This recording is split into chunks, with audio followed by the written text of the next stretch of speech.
for guests that come to Rythmia to work on their history of addiction, and we're not a rehab facility. We're not detoxing people here in rehab, but I used to run a rehab actually in Los Angeles for years.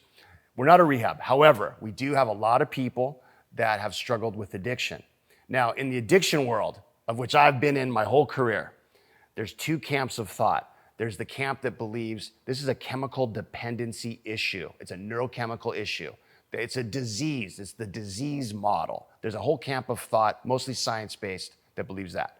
Then there's the other group, which are usually more therapeutic-based psychologists and counselors and drug and alcohol addiction specialists who think that it's based on triggers, it's based on trauma, it's based on your life, it's based on decisions you're making. And those two camps clash with each other because the therapists believe, well, we need to work on, your childhood. We need to figure out what's going on in the past, but that's gonna take a long time. That could take 10 years or longer, but you need to be in therapy and we'll work on this and we'll help you work on what triggered you to drink and use and whatever it might be. And that's one way of doing it. The other are the doctors and the psychiatrists. And they think, all right, let's get you to have antidepressant medication. Let's give you a mood stabilizer. Let's give you anti-anxiety medication. Because then if you feel better neurochemically, you won't be triggered to go use drugs and alcohol. And that's their model. So those two belief systems are very different, but they both have valid points because there is a neurochemical issue related in addiction. Some people inherit a low level of dopamine genetically, and alcohol surges dopamine. So if I have low dopamine and I'm always a bit depressed and I have dysphoria, which is like the blues, and I'm always kind of like upset, and my whole family feels that way, but I see that they drink alcohol and they all of a sudden are happy and they seem kind of normal and kind of stable and we're all getting along. I'm quickly drinking alcohol as well. And I learned that this is my medicine.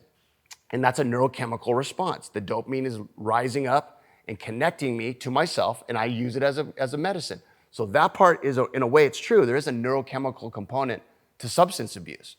And the behavioral side is, well, yeah, my friends are all partiers, and I don't want to think about my marriage. I just want to go drink. And I don't want to really deal with my kids who are teenagers and they're problematic, so I'm just going to drink every night after work. And I got a lot of stress in my life, so I'm just drinking. And there's that part. And so at Rythmia, we look at both of those parts. We're not isolating those apart from each other. We are actually addressing the neurochemical side of addiction by boosting dopamine. And a lot of the studies, there's not a lot of studies on ayahuasca, but the studies that exist look at, in particular, alcohol and how you can overcome alcohol dependency based on ayahuasca use. So it's balancing and resetting. I like to call it a reset of your neurochemistry. So that part gets handled. So the physical withdrawal, the cravings, the part that people feel like they physically need a drink, that part gets resolved with ayahuasca and at Rythmia because that's what we're focusing on.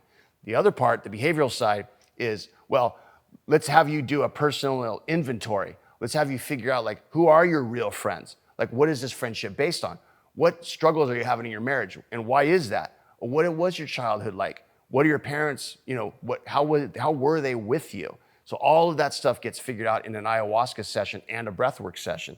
So those two worlds come together at Rythmia to hit it with a two-pronged approach to resolve addiction history.